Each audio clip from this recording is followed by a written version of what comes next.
বাংলাদেশের পরিস্থিতি তিনি যে তুলে ধরেছেন এটা যে ইউনিক এবং প্রসপেক্টিভভাবে তিনি উপলব্ধি করেছেন সেটাও তিনি খুবই সন্তুষ্টির সাথে উল্লেখ করেছেন। এবং চায়না বাংলাদেশের যে 50 বছর অ্যানিভার্সারি পালিত হলো, সেখানে জামাত ইসলামের প্রতিনিধি দল চায়না অ্যাম্বাসির আয়োজনে সেখানে আমরা অংশগ্রহণ করেছিলাম। সে কথার জন্য তিনি স্মরণ করেছেন এবং সকলকে ধন্যবাদ জানিয়েছেন। এবং উনি উল্লেখ করেছেন যে চায়না সব প্রতিবেশীর সাথে সুসম্পর্ক রক্ষা করে চলতে চায়। একবিংশ শতাব্দীতে একটি নতুন উন্নত বিশ্ব গড়ার জন্য চায়না কাজ করছে এবং চায়না কমিউনিস্ট পার্টির নেতৃত্বে কী অগ্রগতি চায়নাতে হয়েছে তিনি আমাদের আমির সাহেবকে বলেছেন যে আপনি এবং আপনাদের প্রতিনিধি দল সফরের সময় নিশ্চয়ই সে দৃশ্য আপনারা দেখে এসেছেন। এবং চীনের আধুনিকীকরণের জন্য চীনের বিপ্লবের যে 1949 থেকে 2049 এই শতাব্দীর বাকি অংশ অতিবাহিত করার জন্য প্রতি 5 বছরে 5 ইয়ার্স প্ল্যানের মধ্য দিয়ে তারা ডেভেলপমেন্ট এবং মডার্নাইজেশন করার জন্য যে উদ্যোগ নিচ্ছেন এটাও আমাদের সম্মানিত মিস্টার জো পিংজিয়ান জামাত নেতৃবৃন্দকে অবহিত করেছেন। এবং তিনি এটাও উল্লেখ করেছেন যে আন্তর্জাতিক পরিবেশে আমরা যৌথ পার্টনারশিপের ভিত্তিতে উন্নয়ন অগ্রগতি করতে চাই।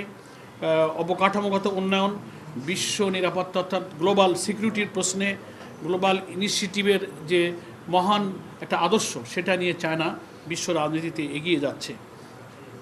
এবং তিনি বলছেন যে কোনো দেশ শুধু আয়তনে বড় হলেই বড় হয়ে যায় না, বিশ্ব দরবারে বিশ্ব সভ্যতায় সকলেরই অধিকার এবং মর্যাদা সমান হওয়া উচিত। এবং গ্লোবাল গভর্নেন্স ইনিশিয়েটিভের যে একটা মহান উদ্যোগ চীন গ্রহণ করেছে সে সম্পর্কে তিনি তুলে ধরেছেন। আঞ্চলিক ও বিশ্ব পরিবেশের বিবেচনায় বাংলাদেশ চায়না ভবিষ্যতে উল্লেখযোগ্য অগ্রগতি যৌথভাবে রাখবে এবং বাংলাদেশের সঙ্গে কিছু কৌশলগত স্ট্র্যাটেজিক ডায়ালগ ওনারা প্রয়োজন অনুভব করেন। পার্টি টু পার্টি জামাত ইসলাম এবং চায়না কমিউনিস্ট পার্টি এর একটা সুসম্পর্ক এবং মত বিনিময় এবং স্ট্র্যাটেজিক্যাল ডায়ালগ ওনারা অনুভব করেন। সম্মানিত আমিরে জামাত ওনাদেরকে ধন্যবাদ জানিয়েছেন এবং সরকারের সাথে সরকার G2G পার্টি টু পার্টি উভয় রিলেশনটা মেনটেন হবে চায়নায়। ওনারা জানতে চেয়েছেন আগামী নির্বাচনে আপনারা অংশগ্রহণ করবেন তার কি প্রস্তুতি। আমাদের আমিরে জামাত বলেছেন আমরা সবসময় নির্বাচনমুখী দল, আমাদের নির্বাচনের প্রস্তুতি আছে, ইনশাল্লাহ আমরা নির্বাচনে অংশগ্রহণের যাবতীয় প্রস্তুতি গ্রহণ করছি। মানবাধিকার প্রশ্নটা এসেছে, আমাদের আমিরে জামাত বিশ্ব পরিস্থিতি, বিশ্বের মানবাধিকার যেখানে যেখানে লঙ্ঘিত হচ্ছে, ফিলিস্তিনের জনগণের প্রতি গাজার মুসলমানদের প্রতি যে অত্যাচার হচ্ছে সেই মানবাধিকার লঙ্ঘনের কথা তিনি তুলে ধরেছেন।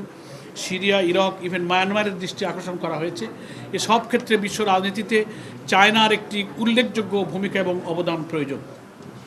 আলোচনায় ইউক্রেন রাশিয়ার পরিস্থিতিটাও এসেছে যে এই সব মানবাধিকারের লঙ্ঘনে বড় বড় শক্তি পেছন থেকে যে মদত দেয় এ ব্যাপারে আমাদের সকলেরই ঐক্যবদ্ধভাবে ভূমিকা রাখা উচিত।